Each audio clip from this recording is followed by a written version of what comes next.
어제는 이재명 대표의 최측근 김용전 부원장의 불법 정치자금 의혹에 대한 재판도 열렸습니다.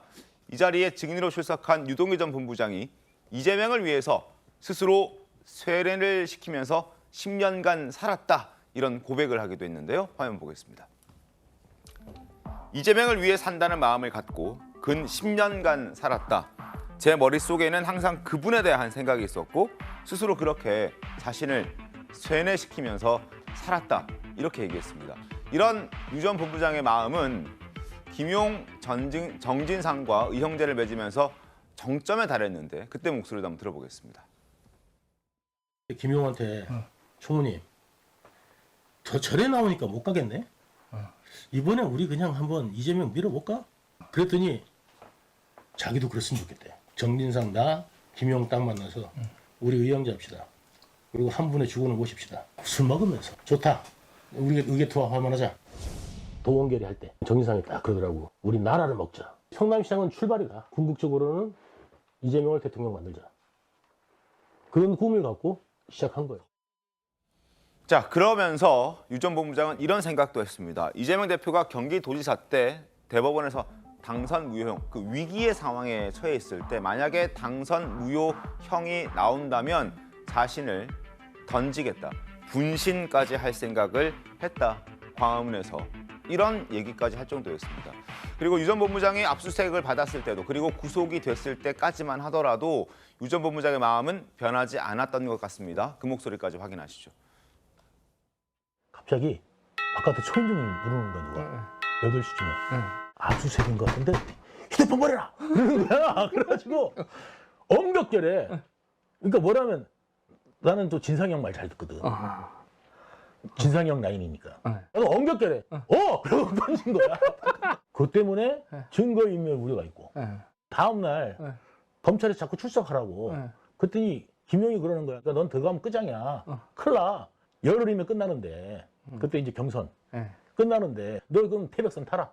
그래. 그럼 내가 그랬어. 앞뒤 맥락 지금 추운데 태백산 여기도 추운데 거기는 얼마나 춥겠냐.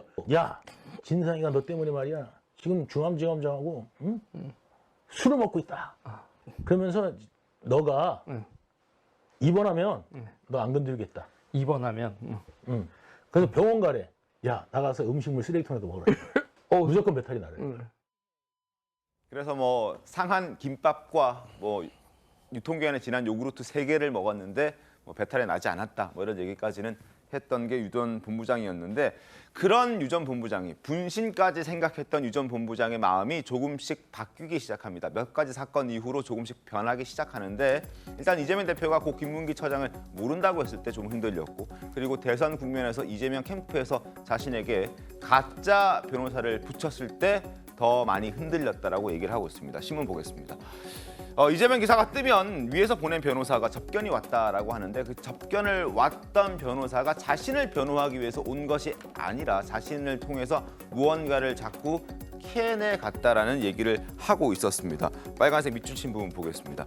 자, 10년 동안 이재명 대표를 살았다라고 생각했던 그 유동규 전 본부장이 구속됐을 때 지금 유 전 본부장 이렇게 얘기했습니다. 내가 구속됐을 때 얼마 지나지 않아서 2021년 10월쯤이었던 것 같은데요.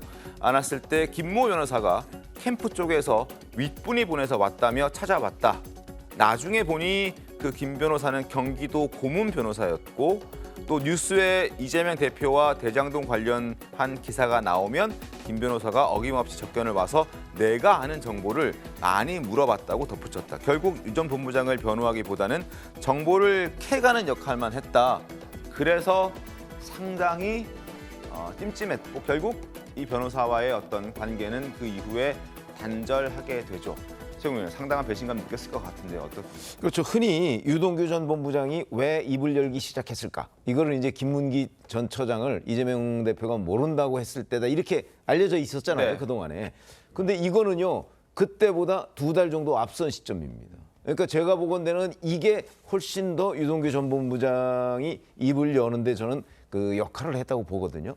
왜냐하면 김문기 전 처장은 12월에 그 극단적 선택을 했고요. 네. 이거는 10월입니다. 맞습니다. 근데 10월에 여튼 자기가 그때 뭐 돈이 없다 뭐 이런 얘기를 많이 했잖아요. 네. 그래서 뭐 국선 변호인을 뭐 선임할까 뭐 이런 생각을 했었는데 변호인을 해주니까 얼마나 고마웠겠어요. 근데 가끔 와서 물어보는 거 보니까 자기를 변호하러 온 게 아니다. 뭐 이런 걸 느낀 거 아니에요. 아마 거기서 심한 배신감을 느꼈고 그 다음부터 이제 2달 뒤에 네. 김문기 전 처장을 모른다고 얘기를 하는 데서 아마 결정적으로 그런 그 회의가 들지 않았을까 저는 이렇게 생각을 하는데 이 부분은 지금 이번에 처음 나오는 얘기거든요. 네. 그래서 이제 이른바 본인이 가짜 변호사 얘기를 했잖아요.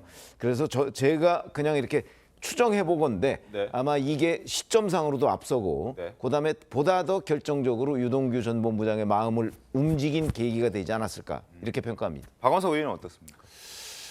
뭐 그런 생각이 들 수 있죠. 어쨌든 유동규 본부장이 변호사를 선임했다가 네. 나중에 변호사를 해임한 거는 객관적으로 사실이지 않습니까? 네. 그 배경에 대해서 그건 내가 의도해서 선임한 게 아니고 어쨌든 이재명 대표 쪽에서 선임해준 변호사인데 법정에 나와서 변론을 하는 게 아니고 접견만 오더라. 네. 접견으로 와서 보이는 태도가 네. 이게 이재명 대표와 관련된 기사가 뜨면 그와 관련돼서 유동규 씨가 얼마나 알고 있는지 혹은 어떤 얘기를 했는지 이런 걸 염탐하는 것 같은 기분이 들었다. 그러니까 아마도 이제 특히 구치소에 있으면은 고립감이 굉장히 크거든요. 바깥과 단절되고 그럼요. 네. 이러다가 내가 다 뒤집어 쓰는 거 아니냐 이런 생각을 할 수도 있어요. 이제 그런 고립감과 압박감 또 그 이재명 대표 쪽에서 선임한 변호인이 보이는 석연치 않은 태도 이런 것에서 불신이 생겼다. 그리고 그것이 이제 진술을 바뀌게 된 계기다 이렇게 설명하고 있는데 전 개연성은 있어 네. 보여요. 다만 이제 유동규 씨의 진술에 대해서 김용 정진상 두 사람 그리고 김만배 씨까지 일관되게 부인을 하고 있기 때문에 과연 저런 유동규 씨의 그 변화된 진술이 얼마나 일관성이 있고 얼마나 구체성이 있는가 그에 대해서 법원이 어떻게 판단하는가 이게 관건이 아니겠습니까? 알겠습니다. 자, 김용 전 부원장 측에서는 어떻게 해명하는지 화면 보면 설명드리겠습니다. 가짜 변호사 논란에 대해서 아니다. 그 의혹을 부인하고 있습니다. 당시 유동규는 이미 자백을 한 상태였기 때문에 뭐 염탐을 하든 뭘 하든 할 수 없는 그런 상황이었다. 뭐든 할 수 없었다. 이렇게 얘기를 하고 있습니다. 김우식 교수께서는 어떻습니까?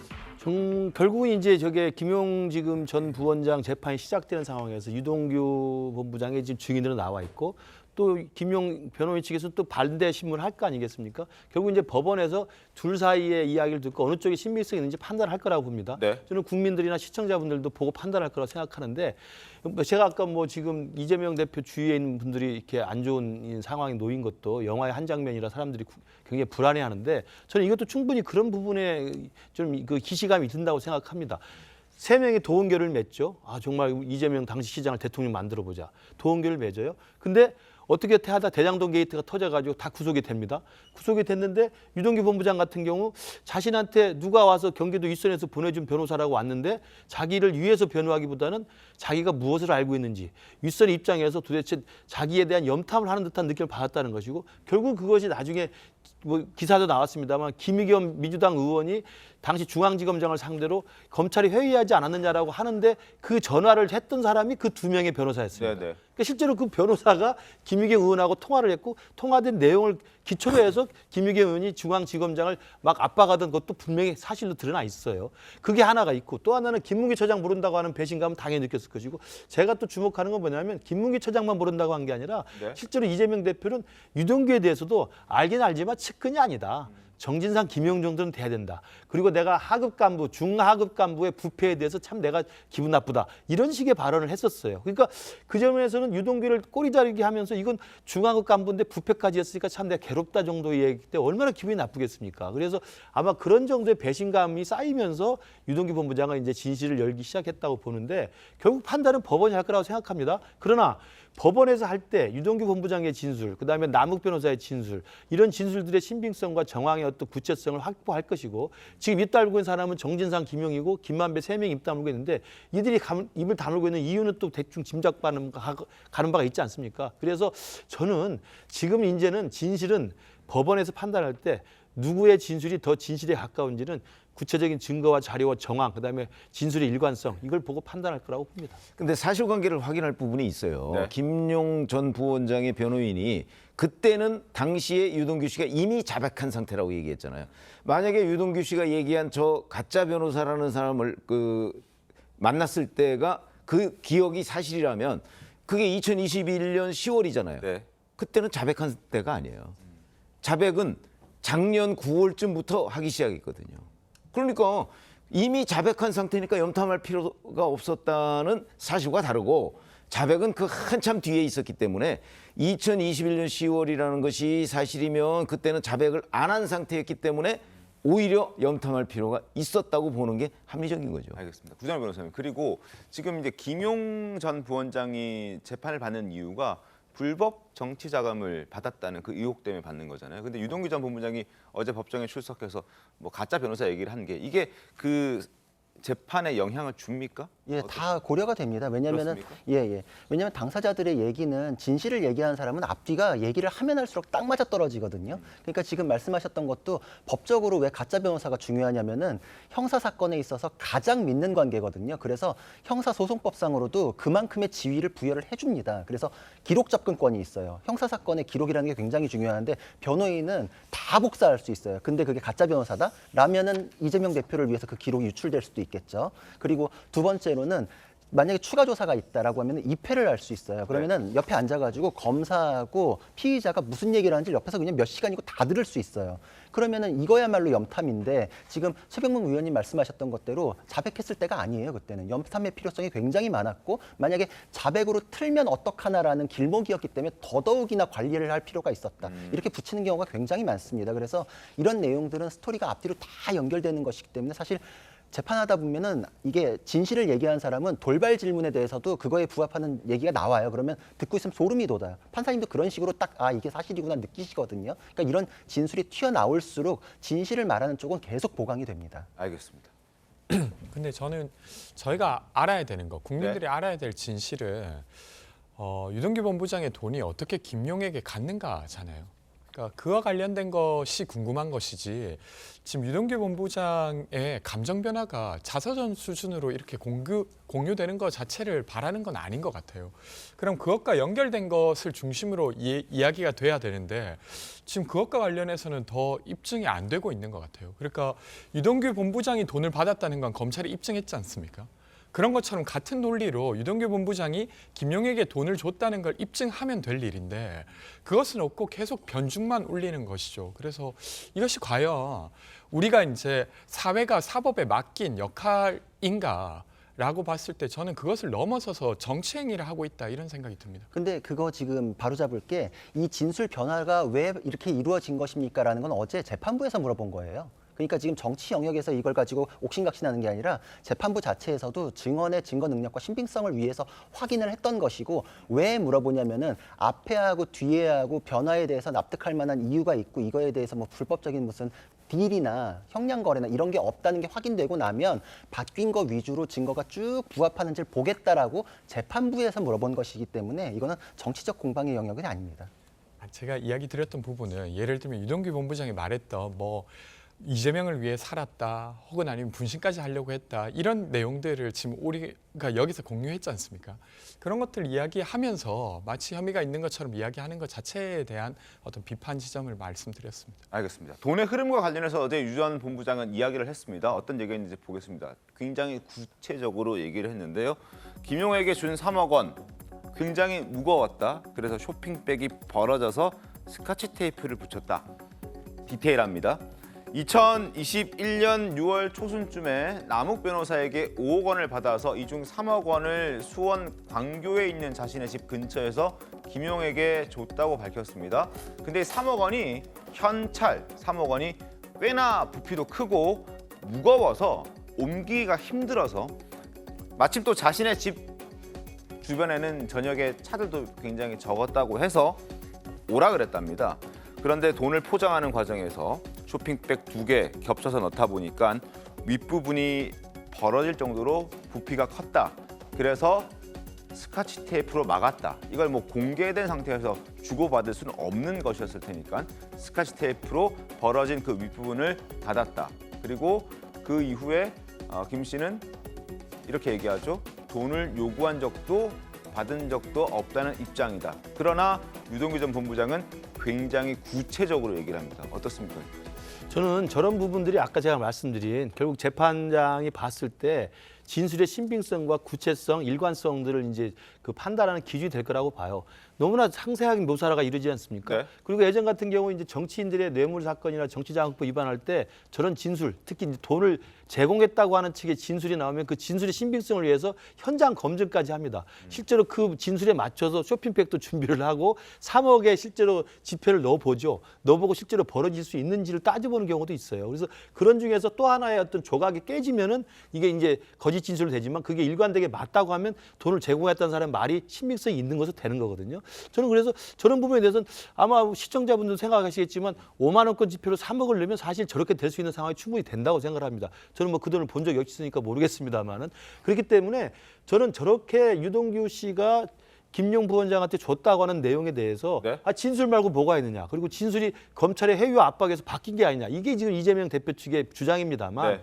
진술이 바뀌게 된 경위가 충분히 설명이 돼 있고 그 내용에 대한 심정적 변화에 대한 내용이 지금 나와 있고 전달하는 과정에 대해서 이제는 재판정에서 구체적으로 증인으로 출두해가지고 자세한 진술을 하고 있는 거 아니겠습니까? 저런 진술이 과연 재판정에서 어떻게 수용이 될지 두고 보면 될 거라고 생각이 들고요. 아마 제가 볼 땐 너무 또 반대쪽에서 막 반론을 하면 저는 제가 봐도 재판부에서도 저걸 다시 현장에서 실제로 3억을 넣어서 해볼 수도 있다고 생각합니다. 누구 말이 맞는지는 분명히 진실이 드러날 거라고 생각합니다. 알겠습니다. 그러나 이재명 대표와 이재명 대표 측은 진술밖에 없다, 증거가 될 수 없다 이렇게 입장을 거듭 주장하고 있습니다. 목소리 들어보시죠.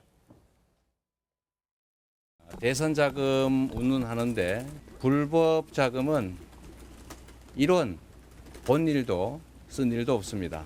김용 부원장은 오랫동안 믿고 함께 했던 사람인데 저는 여전히 그의 결백함을 믿습니다. 김만배 씨가 자신의 지분의 절반을 시장 측에 제공한다고 대체 그렇게 말한 사실도 없지만 그렇게 했다는 증거가 어디 있습니까? 그 진술이 그렇게 나와 있 누가 진술했답니까? 유동규 씨의 진술. 유동규 씨가 누구한테 말했답니까? 들었답니까? 유동규 씨가 진술이 어떻게 증거가 되죠? 자, 그리고 김용 전 부원장 측은 지금 재판에서 유 전 본부장이 이렇게 폭로를 하는데 그것을 반박하기 위해서 유동규 전 본부장의 인성을 꼬집고 있습니다. 화면 보시죠. 자, 유튜브에 출연해서 유동규 씨가 이렇게 얘기했습니다. 자기가 당시 리모델링 연합 회장 할 때 김용은 총무였다. 나 따까리였다 라는 얘기를 했습니다. 뭐 따까리라는 표현이 좋은 표현은 아니고 어쨌든 자기 심부름꾼이었다, 부하 직원이었다 이런 취지로 얘기를 했습니다. 그런데 그걸 보고 김용 부원장 측에서는 이렇게 얘기합니다. 이런 표현을 쓰는 사람이 인간됨을 믿을 수 있겠느냐. 그러니까 이 사람의 진술도 믿을 수 없다. 이런 취지로 이제 주장을 하고 있는데 재판부가 이걸 어떻게 판단하겠습니까? 사실 이런 거를 별로 고려를 하지 않습니다. 오히려 이런 거에 의해 가지고 양쪽에서 공방을 벌이는 그 상황을 지켜보거든요. 이럴 경우에는 피고인들끼리 다투면서 서로가 서로에 대해서 검사 역할을 해요. 그럼 검사가 그냥 가만히 있으면 돼요. 싸움만 붙여놓고. 네. 그러면은 서로 공방을 벌이다가 진실관계가 팍팍 튀어나오거든요. 그럼 재판장은 그거에서 시작된 그 서로 공방을 하면서 구체적으로 언급된 사실관계를 보게 마련인데 이게 무슨 재판이 성인군자 가리기 대회가 아니잖아요. 그냥 모두가 혐의가 있고 모두가 공과 있고 더러운 부분이 있을 거라고 하고서 보기 때문에 누구의 말이 누구의 행동이 증거와 부합하는지 그것만 봅니다. 그러니까 저런 감정적으로 뭐 인간됨을 믿기 어렵다 이런 건 사실 의미 없는 내용이고 그거에 의해서 튀어나오는 부분들이 굉장히 중요해집니다. 이 정도 얘기할 정도면 더 이상 말할 게 없다고 이렇게 봐도 됩니까? 이 정도 얘기 가지고서 하면은 구체적인 사실관계 가지고 공방을 할 수 있는 상황이 아닌 것 같거든요. 제가 보기에도. 그래서 김용 측에서 하는 거는 제가 보기에 지금 유효타가 없다. 이렇게 보이는 게 왜냐하면 지금 나오는 얘기가 서로의 죄를 낮추기 위해서 나를 끌고 간다. 이렇게 얘기하잖아요. 근데 제가 그냥 법적으로 구성을 해보자면은 김용 씨를 차라리 빼버리고 공범 사이에서 이득을 나눠 가진 겁니다라고 구성을 했으면은 다 이걸 기소를 안 될 수도 있었어요. 근데 자기들도 지금 정치자금법 제공을 한 거에 대해서 추가로 다 같이 기소됐잖아요. 자기들 죄명이 늘어나고 형량이 올라가는 방식의 진술을 한 거는 그냥 증거도 있고 나는 그냥 이거 처벌 받을 만큼 받겠다라는 이제 취지에서 시인한 것이기 때문에 신빙성이 굉장히 높고 그거에 대해서 그럴 리가 있겠냐, 뭐 인간됨을 믿을 수 없다 이 정도 선에서 방어하려고 하는 거는 사실 구체적인 논리가 아직도 완성이 안 된 게 아닌가 싶습니다. 저는 이제 지금 김용 측 변호인이 그 가짜 변호사 논란에 대해서 유동규가 구체적으로 진술하니까 그건 이미 다 자백을 한 뒤라고 했지만 그 시기적으로 지금 맞지 않는 게 드러나 있지 않습니까? 그것도 사실관계가 아니었고 이번에도 따까리라는 표현을 쓰니까 인간됨으로 이거 문제가 있다라고 그러는데 그전에는 어떻게 했습니까? 유튜브에서 한 방송은 믿을 수가 없는 거다. 그 유동규가 유튜브에서 나온 건 제멋대로 떠든 거기 때문에 그 자체가 굉장히 신빙성이 없다라고 계속 그걸 막았던 겁니다. 근데 이제 와서는 유튜브에서 하는 거 보니까 인간적으로 참 문제가 있다라는 식의 이야기하는 거 보면 제가 볼 때 김용식 변호인이 지금 유동규의 거침없는 일관된 구체적인 정황 진술에 대해서 또 돈을 제공한 것 진술에 대해서 그걸 아주 유효적절하게 방어할 수 있는 논리가 아직까지는 보도된 바에 따르면 이렇게 없어 보인다는 게 제 생각입니다. 알겠습니다. 자, 김만배 씨와 관련된 얘기도 하나 소개를 해드리겠습니다. 신문 보시면 아시겠지만 김만배 씨가 한 사찰에 무려 17억 원이나 되는 거금을 시주했다, 기부했다 이런 얘기가 나왔습니다.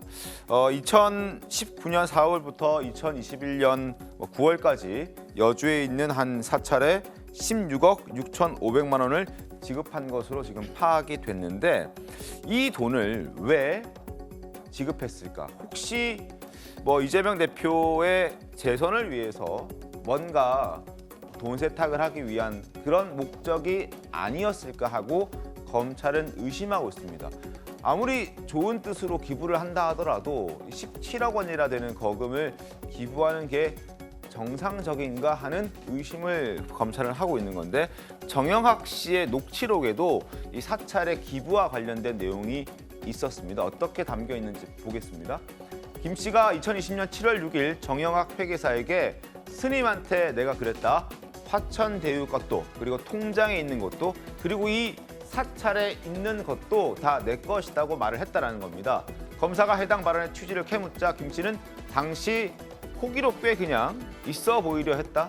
이런 취지로 말했다 이렇게 얘기를 하는데 이거 어떻게 좀 보셨습니까? 그러니까 허풍이었다. 이제 이렇게 네. 얘기를 하는 건데 그렇게 우리가 이해하기에도 김만배 씨가 원래 다른 데에 쓰는 그 여러 가지의 씀씀이를 봐도 굉장히 보통 사람들보다 손이 큰 거는 사실이라고 해요. 네.